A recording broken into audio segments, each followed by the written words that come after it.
Hello and welcome back to the Gritty Hour. I have two special guests today. The first one you've seen quite a few times before on the podcast or heard, Mr. George Bauer. How you doing out there in Vegas, Georgie? I'm well, Tom. Thank you. Thanks for having me. And the reason I have George in is because he's retired NYPD and LVPD, right? Correct.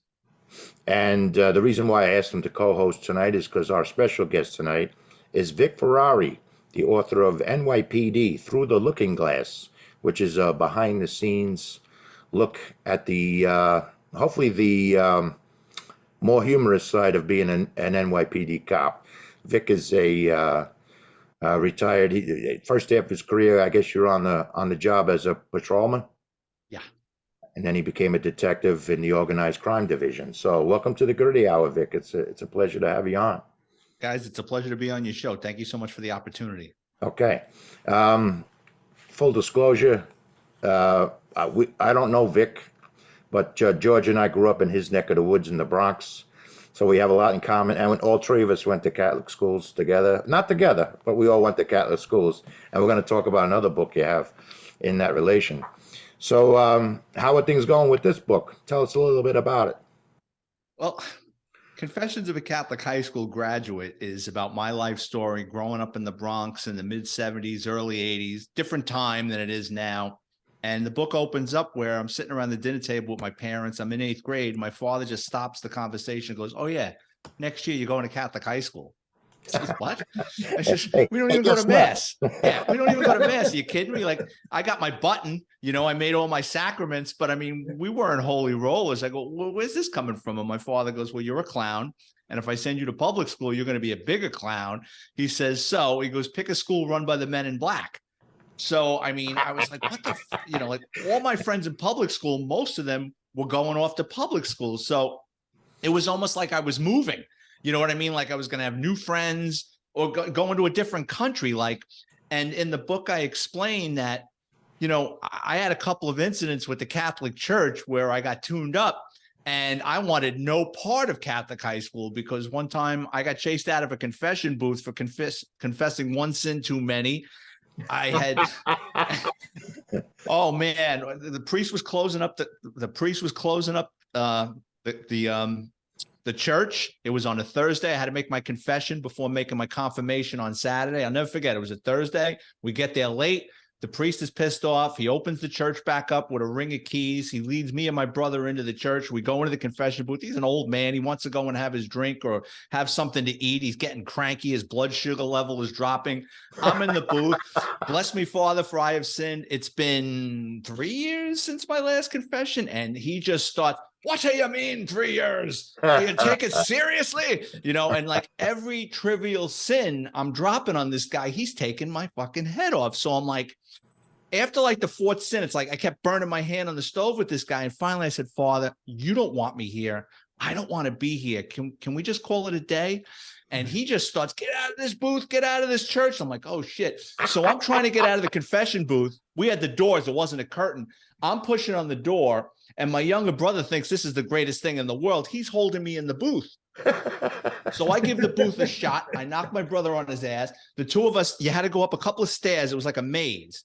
And then we started running through the church. And since he had to open the church back up to let us out, to let us in, I saw where we flicked the switches. So I had to put some distance between him and I, because if he made it outside to my father, you guys know you don't embarrass your parents at school or church. And I would have been hung on a cross. So I shut the lights off in the church and my brother and I run up to the car and my father's like, "What are you running out of church for?" I'm like, "Dad, can we just leave?" And then all of a sudden my dad wants to be talkative and I'm waiting for this priest to come running out of the church screaming his head off. We leave, and kids got the memory of a fly, right? So nobody calls the house Thursday night. Friday, nobody calls. I'm in the clear. Saturday, I go to the Catholic school. I'm sitting in a classroom with like 30 other kids. The priest comes in, and it was like a police lineup. He walks in, he scans the room once, he points to me and he goes, I'd like to have a word with this young man. Drags me outside, throws me in an empty classroom. He's beating the shit out of me. I'm getting knocked up against the wall. And I'll never forget this. Like, you know, in like a kindergarten or like a early school, you've got the border with the ABCs in cursive written across the wall. And as I'm getting throttled against the wall, I'm like, A, B, C, D. Like, that's all I could focus on. And they became blurry. Yeah, I caught a beating, but I mean, everybody catches a beating at one time or another growing up in the Bronx, right? Yeah. Oh, So what made you get into writing some of these books, including the NYPD, you know, your experiences on the NYPD? I'm just curious how you get into it. Well, George can tell you, I mean, when you're in law enforcement, you're going 100 miles an hour. Yep. You know, there's the camaraderie. It's you either love the job or you don't. I loved it. I couldn't believe I was getting paid to do what I was doing. I retired. I moved down to Florida. I joined a small police department down here. It was like a bad episode of Reno 911. I was like, oh shit, what did I get myself involved in? Like, I went from being, working in America's largest police department to back on the road, right? DUIs, drunks, domestics, and down in Florida, everything's different. Like, I spent a half a day learning how to wrestle an alligator, which I was never going to do because I'm like, there's no way. We grew up in the Bronx, right? No alligators. And they said, no, you carry this duct tape and you kind of get behind him and you close his mouth. Like, get the fuck, I'm not doing that. Like, can't we just shoot these fucking things? yeah, exactly. So it wasn't going to work. I wasn't a good fit for down here. So I re-retired. I tried a couple of different things and I was bored. And my friends and family said, you got all these stories. Why don't you just start writing them down and see where it goes? And it just kind of took off from there. Yeah, Interesting. Yeah. it's amazing amount of memories that I have. I wish I had written down over the years all the different things, because I often say that people just wouldn't believe some of the stuff that you saw and some of the stuff you were involved in, and it was an amazing job looking back on it. Yeah. Well, you were in transit, Georgie, for the most part. I did my whole time in transit. Started in '83 and ended up retiring in 2003 and then moved out to Vegas 2 weeks later. And Vic, what were your years on the job? 87. Yeah. 87 to 2007. Oh, okay. Well, people that are listening or watching would wonder why the hell these guys don't know each other. You got to keep in mind there's 35,000 cops on the NYPD. So, you know, it's very unlikely they ever met, but you never know. Maybe you did, you know, but It's quite possible. yeah. So what was your first book? I just so you know, Vic, I threw up the Amazon page that should have all your stuff on it. I was just wondering which one of these was your first book. NYPD Through the Looking Glass, stories from inside Okay. America's largest police department. Yeah, that's the one that's gives like a jocular or a humorous behind the scenes for some of the stories you went through. Yeah, all my books, I mean, they're easy reads. Basically, what I do is I can't write in chronological order. So my books don't have a beginning, middle, end. I pick something that I want to write about. I'll pick a chapter. So for argument's sake, one of my books, I have stories about police corruption. So I titled that chapter Crossing Over to the Dark Side, about how the NYPD handles corruption and how they're paranoid about it. But then I go into stories about guys that I knew that went bad, or stories that, you know, that people know about where people went bad. And it's just the characters and the guys and the bosses that I worked for and work with.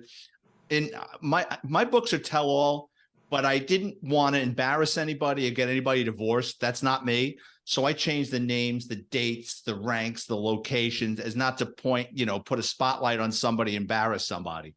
Mm-hmm. But you provided enough, I would imagine, that someone reading it, someone you worked with and know. If you were on the job, you would know, right? the Yeah, pieces if you were on the together. job, like, I know who he's talking about. Or that was a she, not a he. Right. Right, yeah. The names were changed to protect the innocent. There you go. So this was well received. I was looking at actually some of the reviews. A lot of people loved this book. So this was the thing that launched your writing career, though, this particular one?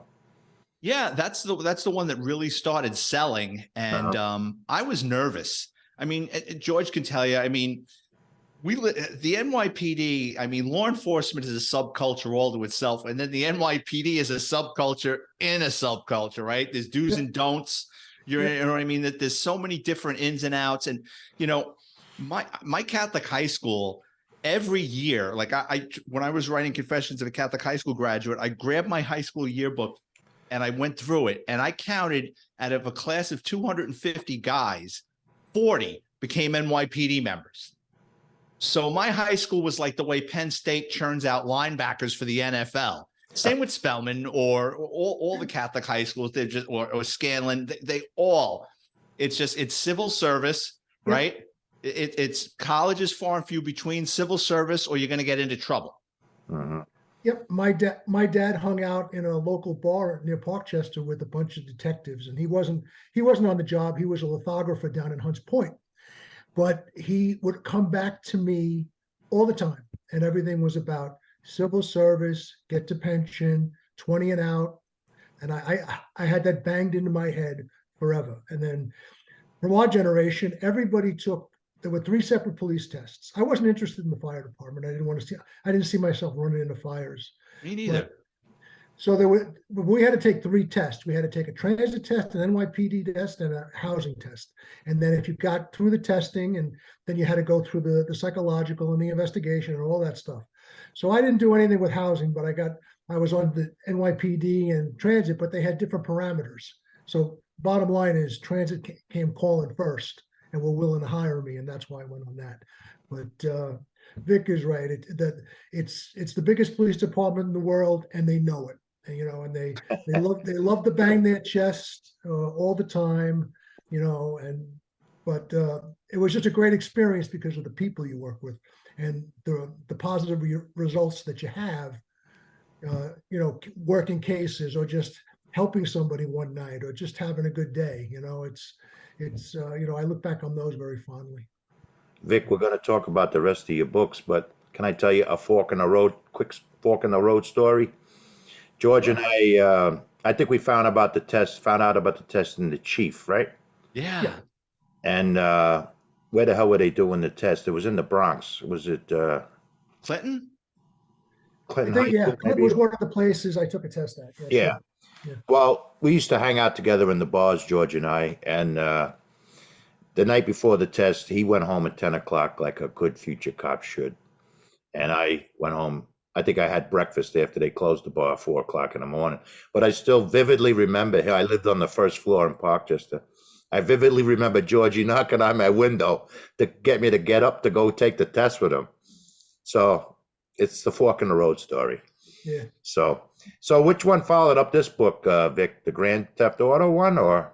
No, my second NYPD book was the NYPD's Flying Circus: Cops, Crime, and Chaos. Okay. And it was mainly like the same types of behind the scenes humorous stories? Yeah, it's guys getting into trouble. It's funny things. There's stories in there about, and George could tell you this, like you're working in a precinct or a command and there's, some guy that never gets off the precinct couch. He's just, like a total scumbag. And, you tend to abuse people like that. And those are the people that sit inside, they study for the sergeant's exam. And then 15 years later, you're walking into a meeting and this douchebag now is trying to tell you how it's going to be. And it's like, oh shit, like how the fuck, like who entrusted this guy? I remember this guy, he's shaking his head because he knows exactly what I'm talking about. Yeah. Another friend. I'm sorry, George. Another friend of mine used to have a sergeant. He was on the job too, and he used to have a sergeant that always busted his balls. And he turned around and said, "Look, you had one good day," meaning he passed the sergeant's exam. I heard that line many times. Yeah, I'm sure it's yeah. I was on one of the lists. I think my first time taking it, I made the list in transit and didn't get made. The second time I made the list, then the merge happened in '95. So what they did with the transit and housing promotional lists, they put them behind the NYPD list, and the NYPD list was much larger. So I never got made off that list. But I found my way around, and I ended up in headquarters for a while. I started doing some writing and like policy writing and doing major projects and so I had a good career. I was well liked. I had a few rabbis who looked after me. So I mean, I didn't do a lot of rolling around on the subway platforms, if you know what I mean. That's important, having a rabbi, because and a lot of people in the NYPD, it's if your dad is above the rank of lieutenant or captain, chances are he's going to be able to open a lot, especially if that person is liked. We call it a hook in the NYPD, or if it's somebody above the rank of captain, we call it a crane, where they can pick you up and drop you off anywhere in the department. And I knew guys and girls where, especially when you get into like places like organized crime, a lot of these people, they're chiefs' kids, bosses' kids, but sometimes a hook or a crane or a rabbi can be just a cop who's got a lot of juice for whatever reason, where they're politically connected, and I can't begin to tell you like how many times, even with stupid shit, like getting out of trouble with something. There's a story in one of my books where I got caught down in the Manhattan court section that we were doing video booking. They didn't want us down there to write up these cases. I had a witness that was leaving the country. So if I didn't get her down there to speak to the district attorney, the case was going to fall apart. And I got some wet behind the ears sergeant working in the court division wants to write me up for coming down and writing the case up live. I thought he was a court officer because he's wearing a white shirt. He's wearing the ceremonial shirt with a zip up, with a blue zip up. I thought he was a court officer, and he's breaking my balls at the vending machine. I'm like, hey, Junior, get the fuck out of here and watch the magnetometers, right? And he unzips it and he goes, what did you say? And I'm like, oh shit, boss, I didn't know. He drags me into where the sergeants were. And my friend was a lieutenant there, a kid that went to the same high school and used to deliver pizza in my neighborhood I grew up with. And he goes, hey, Vic, what are you doing? I'm like, oh, thank God. This guy was going to stick one in my ass. And he was going to walk me in there and get all my information. I was going to get a CD, or maybe, who knows, maybe he would have tried for insubordination, although I don't think it would have flown. But my friend is a lieutenant there who basically squashed it in its tracks. So sometimes it doesn't have to be a high-ranking member of the department. It could just be somebody you know from the neighborhood. Right. Explain to me, Vic, how do you become a detective? Is it a testing situation like sergeant, or do you get appointed? How do you earn that? Well, it's changed, but you have to work in an investigative unit for X amount of time. I think nowadays it's 18 months. So if you go from patrol to narcotics, vice, organized crime, or the dark side like IEB or CCRB, if you work in these units for 18 months and you get good evaluations, then you get the bump to detective, which it's a lateral move alongside a cop because you're not in charge. You can't order anybody around. It's just a bump in pay, and your hours are a little bit different. It's a designation. That's what they call it. You're designated. I mean, you're well, I guess civil service wise, you're a detective, but I had a POSA, special assignment designation, which is similar to the detective specialist that Vic could talk about. But they NYPD eliminated that particular position. If you got into a detective specialist role, which is not necessarily investigative, it's more like, you've been somewhere a long time, you've done a great job, you've saved their ass a few times, and then they would put you in for a promotion, which is also a gold shield. Does that happen right after 18 months, or do you you can linger in that situation for longer than that? You can linger because NYPD, you could linger, but there was a lawsuit, Vic, right? Wasn't there a suit? So, well, the NYPD, we promote in bulk.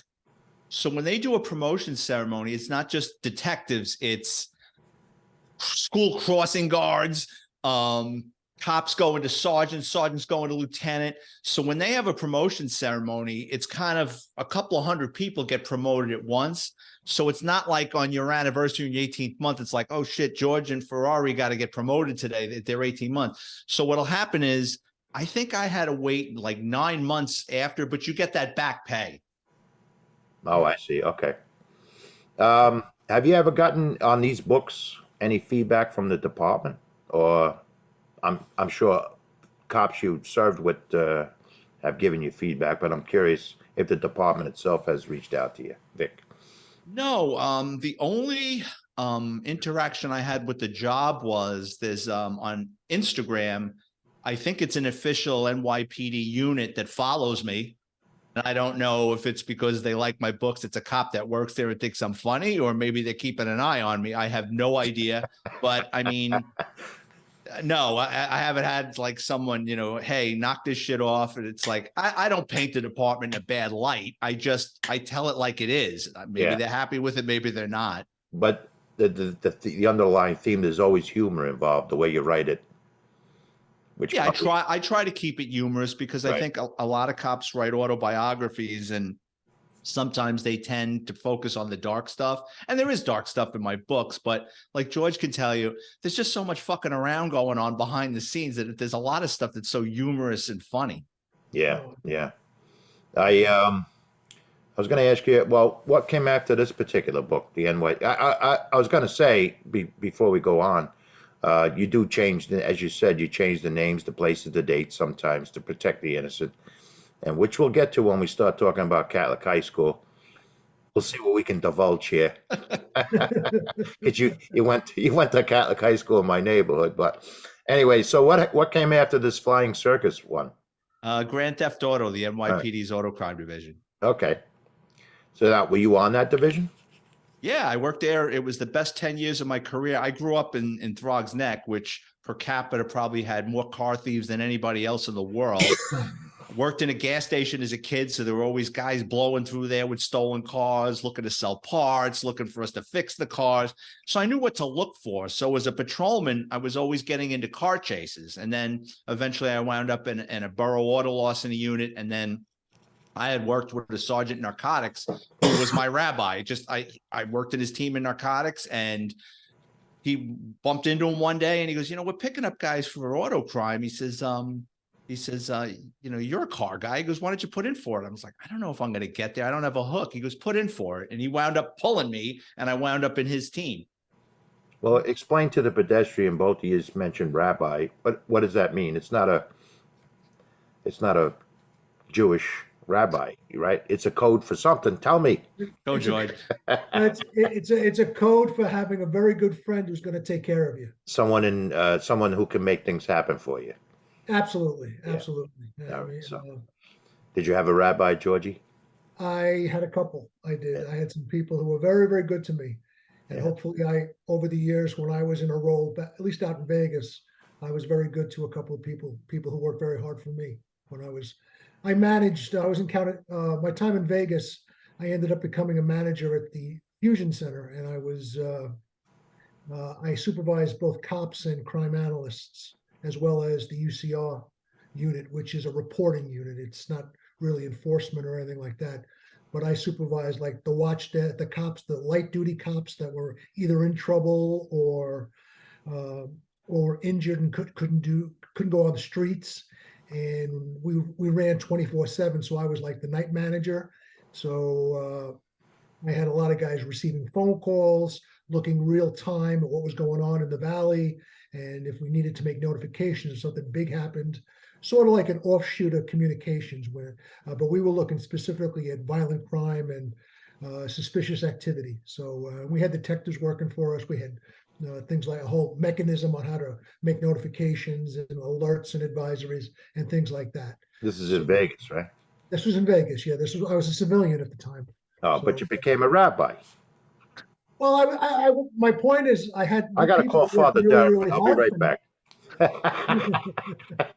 No, there were people that needed a helping hand sometimes, because maybe they said something to the wrong person, or something. Maybe that they just did something, or someone just doesn't like them. Sometimes you got to stand up and fight for somebody that's doing the job. I got you. Yeah. So I think that's part of it. And Vic, you had a few of them in your career, rabbis?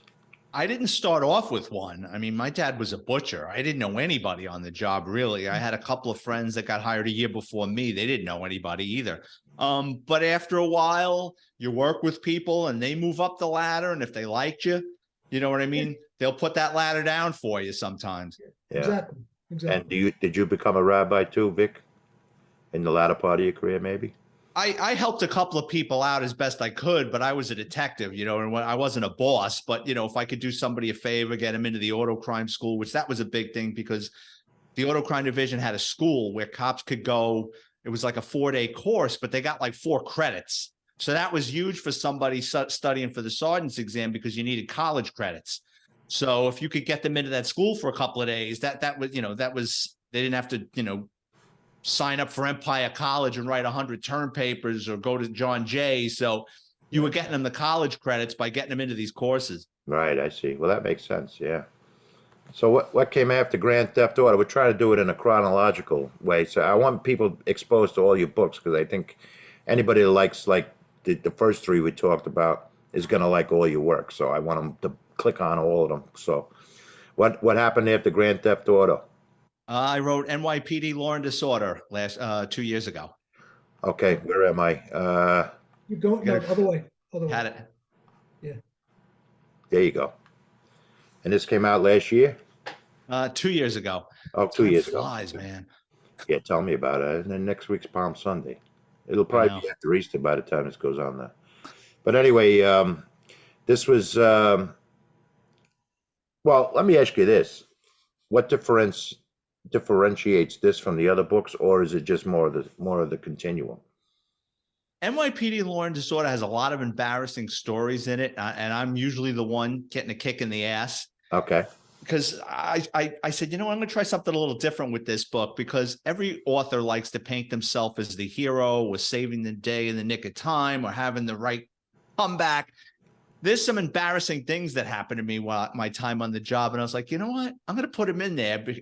These are stories I kept to myself for 30 years because George knows you start running your mouth on the job. Everybody's like, what an asshole. Can you believe this fucking guy did this? So there's a story in there. I did a car stop up in Riverdale. I pull over a gypsy cab. There's 3 guys in the back with 4 kilos. I lock them up. I'm on top of the world. I'm walking around the station house like I won the fucking Stanley Cup with the kilos in my hand. Everybody's taking photos. You're going to narcotics. Everybody's blowing smoke up my ass. That night, I got to go down to Bronx Central Booking and write up the arrest, right? I go down to Bronx CB, and George knows this. The neighborhood around 161st Street is a shitty neighborhood. And, once the judges have done banging their gavels, it's a ghost town. There's like one diner. I didn't want to eat there, but they had just opened up across the street on 161st Street, this shopping center with a food court. And I'm like, great. I go in there. They got this little Italian restaurant. I order chicken parm and spaghetti. I'm sitting there. I'm just like so pumped up, and my stomach goes, oh man, I got to take a dump. Now the bathroom across the street in the courthouse, the fucking dungeon. I'm not going there. Food court. They just opened up, right? It's got to be like a cathedral in there. I walk in, the bathroom is antiseptically clean. I'm like, I'm going to be the first person to take a dump in here, right? I'm in uniform, right? I go into the stall. I take off my gun belt. I hang it on the hook. I drop my pants. I sit down. I'm getting ready for liftoff. And I hear through the front door, a bunch of hood rats come flying into the men's room. And they're fucking around, turning on the sinks. They're hitting the hand dryers. It's just kids shit fucking around, right? Then it gets quiet. I go, did they leave? Or did they see my pants and they decided to knock it off? I'm like, I better hurry up, right? All of a sudden, something told me to look up. One of the kids went into the stall next to me, jumped up on the toilet, and he's reaching over the stall trying to grab my gun belt. I went, oh, fuck. So I'm a righty. So I jump up with my left hand trying to pull up my pants, and with my right arm, I get him around the neck, and I pull him. Well, when I pull him, now he's got the gun belt. I'm like, oh, shit. So now it's a hockey fight. I drop my pants. Now I'm in my pants are down to the ground, and I'm punching him. Let go of the gun. Let go of the gun. His friends run into the next stall. They're grabbing his legs. And now it's a fucking tug of war with this kid in my gun belt. It was the old 38. It was a Sam Brown. So finally, he lets go of the gun belt. It hits the floor. I let go of him. They drag him over the wall. The wall buckles. I pull up my pants. I get my gun belt snapped on. I open the door, and they're fucking gone. So I run out into the food court, right? You got a 300-pound porter. He's buffing the floor with a Sony Walkman on. I'm like, Poppy. Right? He pulls out the earbuds, and he goes, okay. And I says, you see a bunch of fucking kids run through here? And he burps, and he goes, no. So at that point, I got my radio in my hand, and I'm like, do I call it 13, or do I just... And I said, fuck it. What am I going to do? Call the police on myself? The 4-4 would have showed up, and I would have been the laughing stock of the Bronx. Right. Sometimes it's best just to take that kick in the ass and move on with your life. And I kept that story to myself until I wrote the book. Well, at least you didn't get the gun. That's the important thing. Oh, that's 30 in a year. Yeah. Yeah. Oh. Yeah. What happens if you lose a gun in the NYPD? Tell him, George. 30 days suspension, a year probation. Really? Wow. It's probably worse now. I think the disciplinary chart has gotten even worse. They can fine you now, too. Yeah. Well, I suspect they don't want that to happen on the regular. The last time I ever did that shit. My first assignment, Vic, when we would come out of the academy, all the rookies would go on train patrol up and down, and they had you had a train schedule, and from one point to another. And I used to be on the #1 line all the time, 168th Street down to Chambers on the 1. But when you're on train patrol 8 at night till 4 in the morning with a radio that barely works, and you got to go as you had to go in the food court, you got to, it's difficult. You got to find your location, and hopefully those portal stations, 168th Street or or Chambers, would have a workable bathroom. 3 o'clock in the morning, 2 o'clock, 3 o'clock in the morning, you got to find a place to go. And some of those rooms, that's why the best, every good transit cop had a nice ring of keys. Yes. Where they can get into the rooms and take care of their business. They were horrible. 99% of them were horrible bathrooms, but some of them were just a hole, pretty much. Right. But if you had something, Well, you weren't discerning depending upon how bad you had to go. You get less discerning. Exactly. Yeah. But you really had to watch your drink and food intake when you were doing long assignments, because you might get stuck, and you would hate to draw.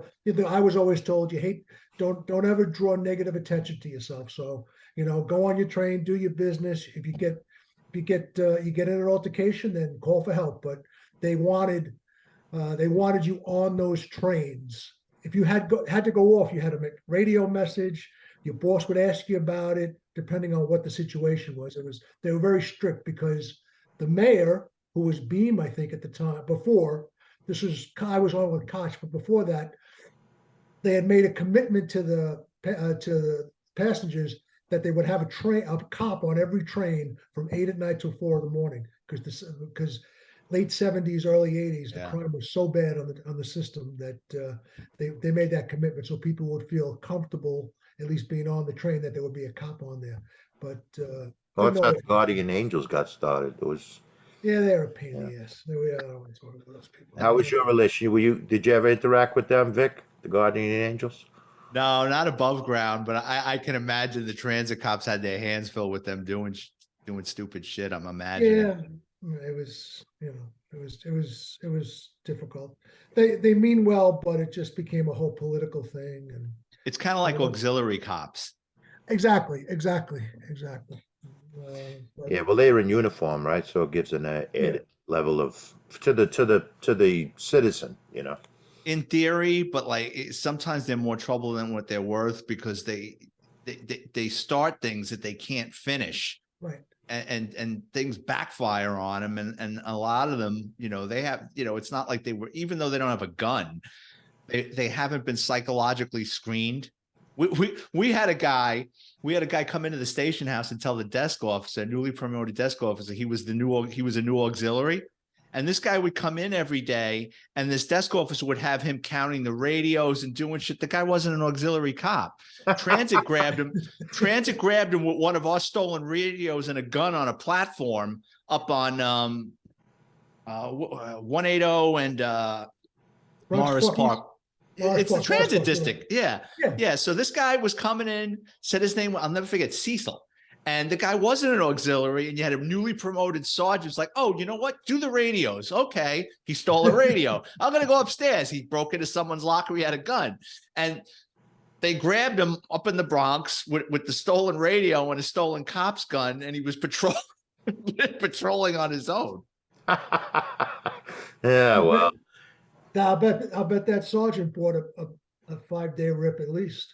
This was in the 4-2, which was a hellhole, and I think he got dumped lower than that. Where was your territory, Vic, when you were a patrolman before you became a detective? I bounced around a lot. My first precinct was the 4-2, which is where they filmed Fort Apache, the Bronx, with Paul Newman. Mm-hmm. That was supposed to be the 4-1, but 4-1 was Little House on the Prairie because it was burned out. So they actually filmed it in the 4-2 station house. I worked in Bronx Task Force. I worked in the 5-0 precinct up in Riverdale. I worked in Manhattan North Narcotics. I went back to Task Force in the auto loss in the unit, and then I wound up in auto crime for my last 10. Where is the auto loss unit? I worked out of a satellite office in the South Bronx, but the main office was out. The main office was the main office was in Creedmoor Psychiatric Center out in Queens. We had a building that was a former insane asylum where our headquarters was based. Oh, and you were up in the Bronx too, Georgie, weren't you? At the end, I ended up in the Borough Command at 180th Street. So I was in there at the end of my career. The Bronx Park East. Not Bronx Park. I mentioned Bronx Park East. That was the next station up. 180th and Morris Park. Oh, right Morris there. Park. Okay. Yeah, On the 5 so train, is I it? was there. A 5 train, right? 5. The Deuce and the 5. Yeah. Yeah. Yeah. So what was after this one, Vic? I'm loving these stories. I think anybody that's watching or listening to us would have to. You're gonna have to go on Amazon and just buy them all. They're like $10 a piece for the paperback. They're like $3 for the Kindle. So if you have Kindle, you're gonna enjoy these books. What happened after Law and Disorder? Confessions of a Catholic High School Graduate. Yeah. Now, you boys are from Here we go. Parkchester. Are you ready, Here we George? go. I'm going to make a prediction. You two either went to St. Helena's or St. Anthony's Grammar school or high school? grammar school. We both went to St. Helena's together, actually. Okay. Yeah. Well, you got to tell me we met. about this one. Can you see your screen? Dickheads and Dick- Debauchery. Yeah. Dickheads and Debauchery and Other Ingenious Ways to Die. That was my first book before I got the nerve up to start writing about the NYPD. That's a factually incorrect guide on how people shorten their life expectancy. Oh, geez, I could have wrote this one. All right, here we go. We're saving this one. This is the one that just came out, right, Vic? This is newly released. How long ago has this been out? About 8 months. Okay, cool. So you told us the story about the confessional, and it looks like the cover is the illustration of that story. Yeah. Yeah. They got it right. The company that does my book covers. I said, I want a picture of a kid, and I sent them photos of what I look like, similar uniform, and then I told them how I wanted the priest to have a red nose, you know what I mean? Yeah. The whiskey nose, and look pissed off, and the kid running out of the confessional, and I think they hit it out of the park. Yeah, well, as I said in the beginning of this podcast, Vic and I never met, or George and Vic and I. George never met Vic either, but based on where you said you went, I know the church and I probably know the priest, but I won't mention him out of deference to your. Yeah, we get off the air. I'll throw the name by you. I know who the hell you talk about here, but I definitely know the church. So if it was attached to the school, I know the church. Yeah. So, And the high school that you went to, from what I remember, there was a very strong brother there who was known by all. There was a couple. I think I know who you're talking about. He was gone by the time I got there. Okay. when did you graduate high school, Vic? 84. Oh, 84. So George and I graduated in 80. So Okay. yeah, you probably Yes, knew that. I won't name him either, but that athletic director was probably still there, the basketball coach. Oh yeah, yeah. He was there then. Yeah. Did you play any high school sports, Vic? You know, it's funny. In my book, I thought I was a really good baseball player in Throg's Neck. You know, I made a couple of all-star teams, and then that's kids' downfall. Like, you really start believing how good you are, and then as you move up the competition, and we had tryouts over at Bronx Park East, and St. Raymond's had just recently won the Catholic high school baseball championship, so everybody wanted to send their kid there. And I remember like stepping into the batter's box against some skinny kid, and I'm like, I'm gonna put on a clinic. This fucking kid was blowing. I couldn't fucking foul ball off this guy. I went to my father. I go, Dad, what should I do? He goes, you're fast, run track. And that's what I did. I ran track for a couple of years. Yeah. So you went from you commuted from Throg's Neck to Parkchester to go to school? Every day, took the 40 bus across the Bronx. Oh, interesting. Yeah. Well, that's where George and I grew up, in Parkchester. That's where this particular school is, in the outskirts of Parkchester, right there on Tremont Avenue. So tell us a little bit more, without giving too much away, about what's in this book. Well, there's a lot of corporal punishment, but you know, as I spell out in the book, I you know, at the time I wasn't into it, but looking back, I think had I not gone to Catholic high school, I think Catholic high school got me ready for the New York City Police Department. I mean, I had really good parents, but I needed more structure. You know what I mean? And I think going to Catholic high school was the best thing in the world for me, even though at the time I didn't want to go. And I think going to an all-boys school was better for me because I remember how summer school was when we started getting the girls in there, and I wasn't paying attention to anything but the girls. So, I mean, I look back, I mean, there's probably 4 of the best years of my life. Although I didn't, I went kicking and screaming. The funny thing is, and you guys will remember this, you just didn't go into Catholic high school. It's not like your parents said, I'm sending you to Catholic high school. You had to take a test. Yep. You had to take an entrance exam. And based on those results, it was like going to college. The Catholic high schools would send letters to your house, and then you had to go and interview. Now, you guys were legacies because you already went to a school, so you guys probably had an upper hand as far as they knew you understood the culture. They sent us out, I remember, to take my entry exam. I had to go to Scanlon.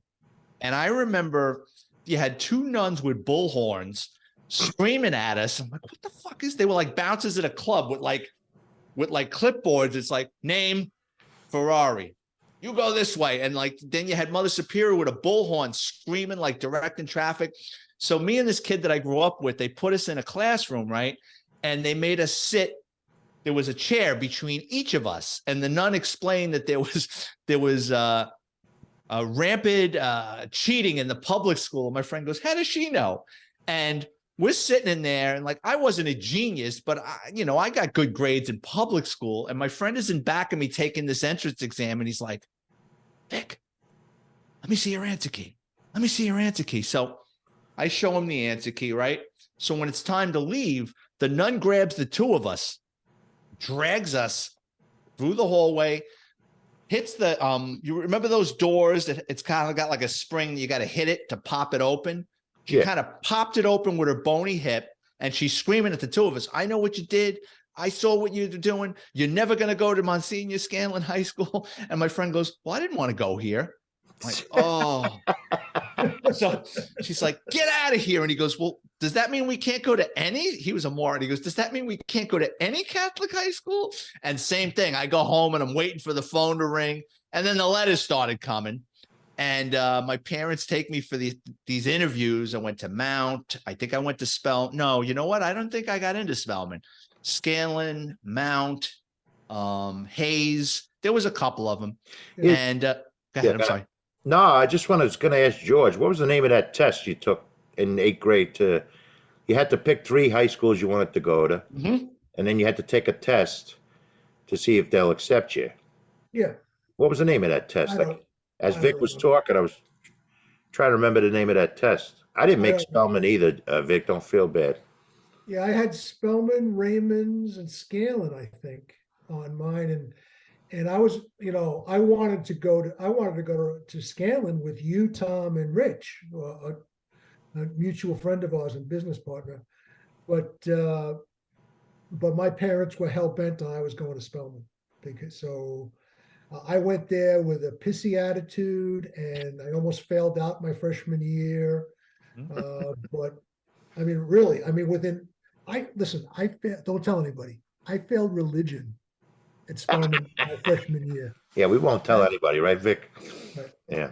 So but somehow I rebounded a little bit, and I got sophomore moving on was fine, was good, but I went there with a bad attitude, and I'm lucky I got through it, and I'm glad I did though, because it really was a good play. It was a real good place to go. Was Sotomayor there when you were there? No, she would be ahead of me. She would have graduated by the time I was there. Oh, okay. I think she graduated.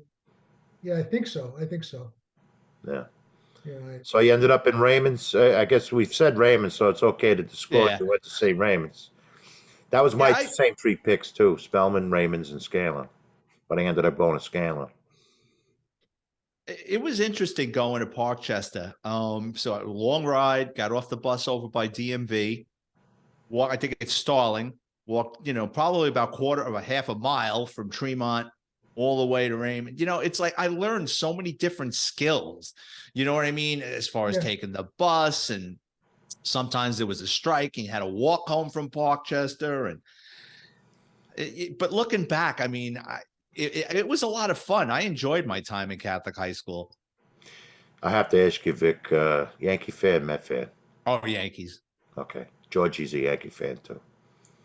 I'm a Met fan, but people ask me all the time, how the hell could you be from the Bronx and be a Met fan? I said, well, there's Yankee fans in Queens, in the yin and yang of life, you know? Well, Do you guys remember there used to be an old guy in front of Macy's who used to sell hot pretzels? The pretzel man. Oh yeah. So if we cut out of class or we got out early, we'd start wandering around Parkchester. We'd hit Woolworths and just, because it was a totally different neighborhood. Yet Parkchester, people forget, Parkchester was like this big shopping center. I mean, Yeah, it was it's a just self-contained neighborhood, really. yes. Yeah. So we used to break the pretzel guy's balls. Like one guy would try to distract him, and then sometimes he'd leave that trunk open, and we'd grab a bunch of pretzels, and he would curse at us. And we would go around the neighborhood. So now we got more pretzels than we can eat, and we're walking around. And we turned it into a game. So in Parkchester, especially in the spring or the fall, a lot of people had their windows open. Yeah. So we would throw hunks of pretzel. So if you got a piece of pretzel in the first floor window, that was a 1-pointer right there. Second floor is 2 points. And like sometimes we get the pretzel in like a bathroom window and you hear someone taking it. What the fuck? Like you hear screaming and we would run. But, I mean, the pretzel guy didn't think it was funny. And that's one of the reasons I didn't take driver's ed, because the pretzel guy had seen us a couple of times. And then our driver's ed teacher would always stop there in the afternoon to get a pretzel. He would make whoever was driving him during the course stop there to get a pretzel. I'm like, well, I can't do that. So I didn't take driver's ed that year. Oh, the reasons you don't do things is intriguing sometimes in life. But so I don't know how you feel, George. I feel like clicking them all right now, but I probably will right after this podcast. Because I want to read them more, because the way you tell the story, I'm sure, is the way you write the story. Would you say that's true? Yeah, absolutely. It's my friends that read my books go, man, if I close my eyes, I can hear your voice. So Yeah. I don't know if that's a good thing, but No, it's a good thing. Believe me, it's a good thing. So did you ever come back to the Bronx at all? You'd lived I down in did. Florida, right? Yeah, I did. I retired in 2007. I used to go back and forth, but unfortunately, both my parents are gone, and most of my family is gone or moved out of state. So I haven't been to the Bronx in over 10 years. Yeah. No, I haven't been over there in 10 years either, I think. I think I might have stopped for a White Castle. I'm out in the boondocks now, and there's no White Castle up here, so I don't know if there's White Castle. There's none in Florida, is there, George or Vic? No, I haven't seen one since I moved. George lives both in Vegas and Florida. Oh, okay. So Well, we have a home. We're in the process of going down there. It's with our kids in Vegas. We're not rushing to move down to Florida, but we do have a home down there. yeah. Yeah. So this has been an interesting. I love hearing your stories, Vic. I to be honest with you, I feel like we could just keep you on the show, and instead of buying the books, have you just tell all the stories. But I think I'll buy them instead, as I think some of our listeners should. Do you have anything in the works, or is you going to run this one up the flagpole, see what happens, and then? Now I'm writing another NYPD themed book. I don't have a title for it yet, and then I think I'm going to take a break from a while writing about the job. I've got other stories about growing up and going down to the Jersey Shore, and I'll figure something else to write about for a while. It's like I think I've written so many NYPD books. I want to write about something else. Right. Do you have a theme? Do you have a theme for what you're going to do with this new book? Or how do you approach it? Do you approach it with a certain theme to it? Well, I'm not disciplined or talented enough to write in chronological order. Right. So my books usually, like I said, don't have a beginning, middle, end. I talk to my friends, and you go out for a couple of beers, and it's like you were saying, you wish you had a photographic memory. I do have a really good memory, but when I talk to my friends, they bring up, remember that fucking guy that did this, and remember when this happened? I'm like, oh, you just gave me 20 pages. Thank you. So it just depends on who I'm talking to, and they bring something up that just sets something off. So do you feel like your style of writing is like I don't want to say stream of consciousness, like It just flows right out of you. Yeah, like you're telling No, the you're right. story. That's a good way to put it. It is a stream Yeah. of consciousness. No, that's a good way to put it. Yeah, because that's what translates into reading. Like you said, a friend of yours said if he closed his eyes, he would think you were telling him the story. Yeah. In other words, you write like you talk, is what I'm getting. Absolutely. Yeah, Yeah. yeah. That's cool. Very cool. Georgie, you got it all? Yeah, I'm good. I'm good. It was a lot. It's a lot of fun. I enjoy this. I'm going to look into these books myself. I look forward to reading some of the stories and see how it relates. One of the things we always dealt with transit, we always had a conflict with the NYPD before the merge, because if we went up into the street and made an arrest, uh, sometimes we'd have to go back to the precinct, especially if it was a felony, because You were the on their turf. NYPD guys would look to come and take the collar from you. So there was a lot of conflict between them. So looking at things from Vic's perspective, I'm looking forward to doing that. Yeah. I don't remember like any static with transit. Housing they were never available. I know I'm going to catch shit from housing cops. And some of my friends are housing cops that I grew up with that are really good friends. But the knock on housing, let's put it that way, was they were never around. Housing's not available. So you had to walk, and the elevator's broken in some building on Washington Avenue. So you've got to walk up 12 flights of stairs.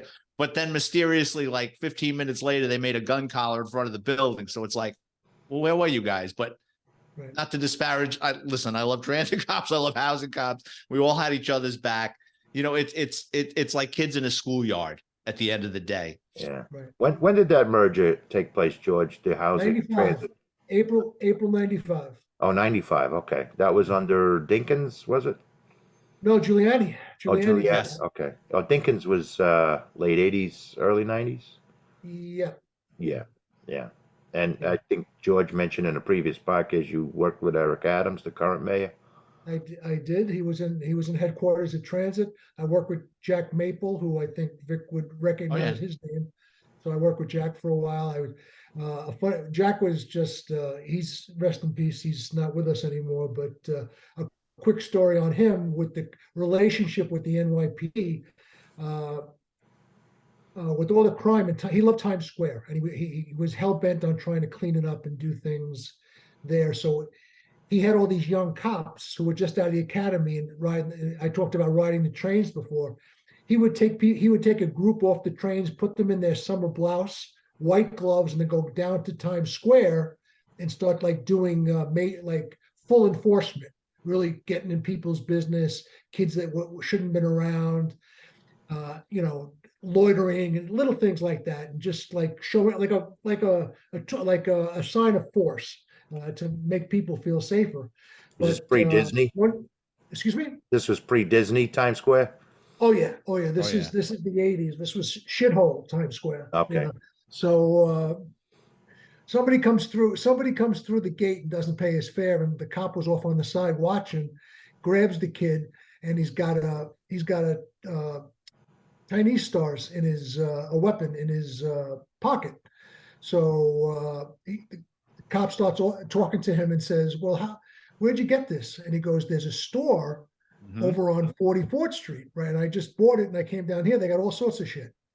So Maple finds out about it and he wants to go up to the store and he wants to raid the store. Now he's leaving where he's supposed to be and he's taking people with him and they're walking and they go into this store and they confiscate everything. They lock everybody up in the store. They don't tell anybody from the NYPD who that's the jurisdiction where this whole thing is happening.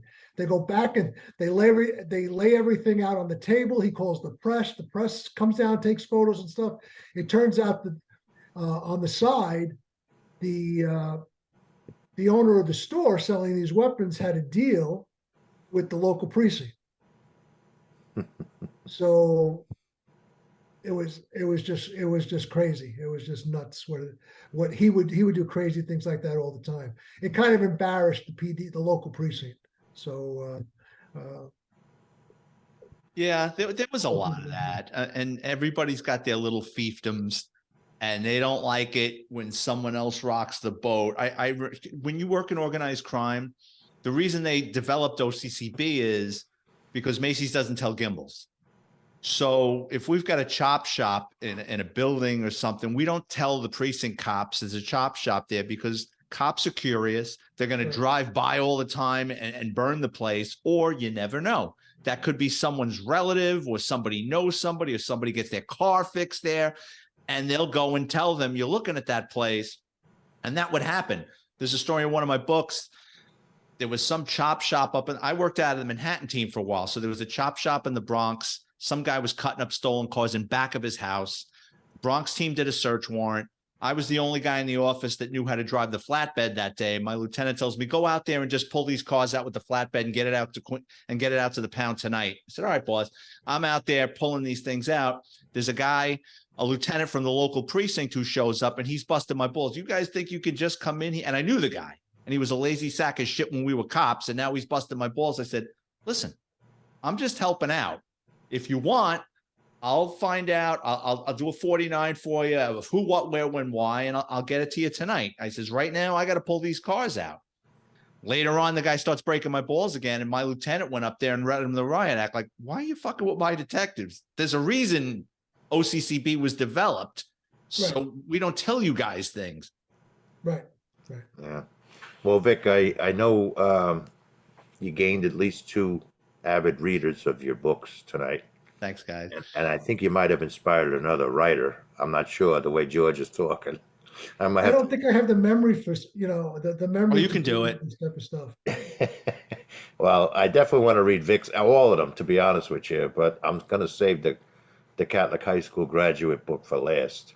I'll start with I'm going to read them in the chronological order you presented them tonight. So, but I do appreciate both of you coming on. Being a cop is not an easy job today or when you guys were walking the streets, and there are a lot of people that did appreciate the jobs you did. So, and Vic, we'll hope to see you further on up the road, lad.